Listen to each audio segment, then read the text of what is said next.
Hey hi, welcome to the day one video of e-commerce business. First e-commerce business start ಮಾಡಬೇಕಂದ್ರೆ ಏನಿರಬೇಕು?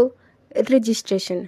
Amazon, Meesho, ಫ್ಲಿಪ್ಕಾರ್ಟ್ನಂತಹ ವೆಬ್ಸೈಟ್ಗಳಲ್ಲಿ registration ಆಗೋಕ್ಕೆ ಬೇಕಾಗೋ details ಬಗ್ಗೆ ಈ ವಿಡಿಯೋದಲ್ಲಿ ಹೇಳ್ತೀನಿ. ಫಸ್ಟ್ ಏನು ಬೇಕು? GST number, PAN card and bank account.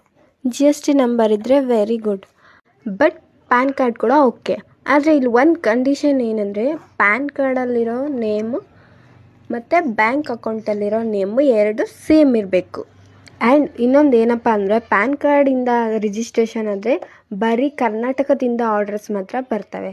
ಆದರೆ GST ನಂಬರಿಂದ ರಿಜಿಸ್ಟ್ರೇಷನ್ ಆದರೆ ಆಲ್ ಇಂಡಿಯಾ ಆರ್ಡರ್ ನಿಮಗೆ ಬರ್ತವೆ. ನೆಕ್ಸ್ಟ್ ವಿಡಿಯೋದಲ್ಲಿ ರಿಜಿಸ್ಟ್ರೇಷನ್ ಬಗ್ಗೆ ತಿಳಿಸ್ಕೊಡ್ತೀನಿ. Do follow my account for more updates.